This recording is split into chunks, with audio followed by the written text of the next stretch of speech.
Siapa yang mau bertanya? Siap saya Kak. Ya, Oke, silakan, Ruben. ya, siap izin bertanya Kak.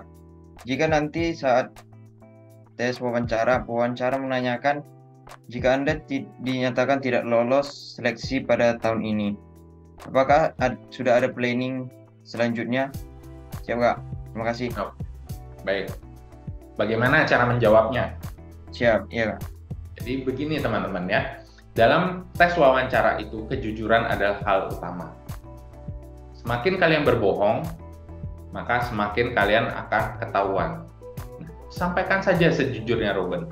Kalau kamu ditanya apa yang akan kamu lakukan jika kamu gagal. Siap, mohon izin menjawab Bapak. Jika saya dinyatakan gagal dalam seleksi tes wawancara ini, yang pertama saya akan berlapang dada dan melakukan evaluasi terhadap diri saya, di mana saya memiliki kekurangan dalam mengikuti tes ini. Apa yang kurang? Kemudian yang kedua, tentu saja saya akan mengambil opsi lain, yaitu mengambil kuliah lain, atau bahkan saya bekerja di tempat lain. Yang ketiga, mungkin saya akan mengikuti bimbingan belajar lagi, dan mempersiapkan diri sebaik mungkin agar tahun depan saya bisa lulus di sekolah kedinasan ini. Nah, jadi seperti itu. Sampaikan saja, Ruben. Itu izin ya. Ya, silakan. Nah, semisal pada saat waktu wawancara itu mengasih pertanyaan, apakah kita itu bisa berhenti sejenak untuk berpikir jawabannya? Kita harus langsung menjawabnya. Nah, dalam menjawab itu baru kita berpikir, atau kita bisa diam dulu, berpikir untuk menyiapkan jawabannya, baru kita mengungkapkannya secara keseluruhan. Terima kasih, Kak. Baik, jadi kalau kalian misalnya ditanya tentang pertanyaan yang sudah kakak belikan tryout-nya, tentu kalian langsung saja menjawab ya. Betul tidak, Ahmad Isa? Betul kan? Siap. Betul ya. Misalnya Siap. pertanyaan yang ditanyakan itu sudah ada di template yang kakak berikan kepada kalian. Tentu kalian langsung jawab dong, ya kan? Nah, sekarang beda cerita kalau pertanyaannya itu di luar dari template. Atau belum pernah kalian ini. Kalian bisa berpikir sejenak tetapi jangan terlalu lama ya. Berpikir sejenak tidak masalah, teman-teman. Itu menandakan kalian itu serius untuk menjawab, tidak asal ngomong. Berpikir sejenak ya, paling nggak 5 detik lah, jangan lama-lama ya. Jadi seperti itu. Paham ya? Kalaupun kalian mentok, sampaikan lagi ke yang tadi kakak sampaikan. Mohon izin Bapak, kalian sampaikan dulu jawabannya, terus kemudian mohon maaf, saya untuk pertanyaan ini saya tidak terlalu yakin dengan jawaban saya. Tapi saya siap untuk mencari jawabannya setelah sesi tes wawancara ini. Jadi seperti itu. Ya, Ahmad Isa ya. Izin bertanya, Kak. Oke, silakan Sherlyn. Jadi kalau misalnya kita lagi menjalankan kuliah, lalu ditanyakan oleh pewawancara, kenapa tidak melanjutkan kuliahnya? Kenapa malah daftar kedinasan, itu sebaiknya dijawab gimana ya? Jawab saja sesuai dengan motivasi kamu memilih sekolah kedinasan yang dituju.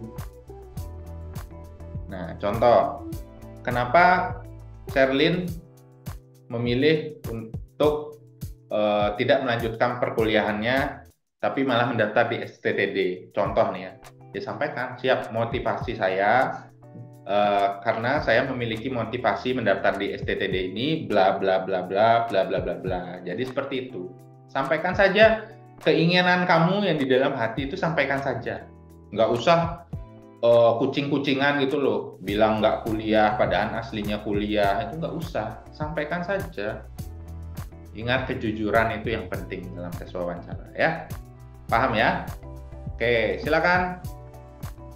Waktu itu kan kakak jelasin kalau waktu perkenalan itu mimik wajah itu agak senyum dan sambil menganggukkan kepala sedikit. Hal itu tuh kita pakai pada saat ngejawab pertanyaan juga atau waktu perkenalan saja? Waktu perkenalan saja. Dapat. Nah, tapi senyum kalian jangan sampai hilang dari awal sampai akhir. senyum itu wajib, tapi senyumnya yang nggak kelihatan gigi ya, jangan kayak gini ya, senyumnya tipis saja. Intinya kalian tuh ramah loh sama orang loh.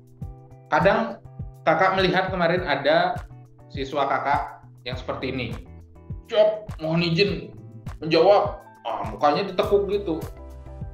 Itu jangan, ya, santai saja. Siap, mohon izin menjawab. Nah, jadi aura welcome kalian tuh bener-bener nyata loh. Welcome kalian. Jangan mentang-mentang daftar di sekolah kedinasan kalian harus tegap kayak gini, muka ditekuk, jangan. Ya. Nah, bandingkan. Siap, mohon izin menjawab. Motivasi saya mendaftar. Nah, itu kan muka kakak ditekuk. Siap, mohon izin menjawab. Motivasi saya kan beda. Auranya tuh beda. Paham ya Wisnu ya? Oke, jadi senyum tetap ditebarkan, tapi jangan kelihatan gigi, yang tipis-tipis saja. Silakan. Yang mau bertanya lagi? Tanya Kak. Ya, silakan. Pada saat sikap duduk itu kan dianjurkan untuk siap dan tangannya mengepal gitu kan Kak. Nah, kalau jika saat penyampaian kayak apa ya, tangannya gerak-gerak, iya gitu, gimana Kak? Apakah itu mempengaruhi nilai juga? Nah, jadi sudah itu aja pertanyaannya. Yap, itu aja. Oke, baik. Jadi di sini kakak sampaikan dalam kalian menjawab pertanyaan, usahakan tetap dalam posisi siap. Tangan tidak usah kemana-mana. Badan goyang-goyang nggak usah. Tetap posisi siap. Siap, mohon izin menjawab. Siap, mohon izin menjawab. Ya, jadi seperti itu. Tangan tidak usah ini. Ya, oke. Ada yang masih belum jelas? Ya, silakan. Untuk performance test itu langsung ditunjukkan di depan wawancara atau bagaimana ya Pak? Nah, untuk performance test, karena ini baru ya di Sekolah Kedinasan Kemenhub tahun ini, kakak belum tahu seperti apa. Tetapi kakak bisa mengandai-andai seperti tes CPNS di Kemenkumham. Kalian bisa lihat di YouTube. Tes wawancaranya seperti apa. Jadi dia disuruh yang bisa bela diri, memperagakan bela diri, disuruh boxing, dia bisa boxing, jadi seperti itu ya. Jadi tetap kalian harus mempersiapkan bakat kalian ya, siapa tahu disuruh presentasi ya. Ya Kak, mohon izin bertanya, berarti untuk performance test itu kita yang menentukan bakat yang kita miliki untuk ditampilkan atau pewawancaranya yang memberikan ininya Kak, apa yang harus ditampilkan? Iya, instruksinya. Ya, tentu saja pewawancara yang akan mengambil kendali penuh dalam tes wawancara. Kalian mau disuruh apa, tentu itu kendali pewawancara untuk menggali potensi kalian ya, seperti itu.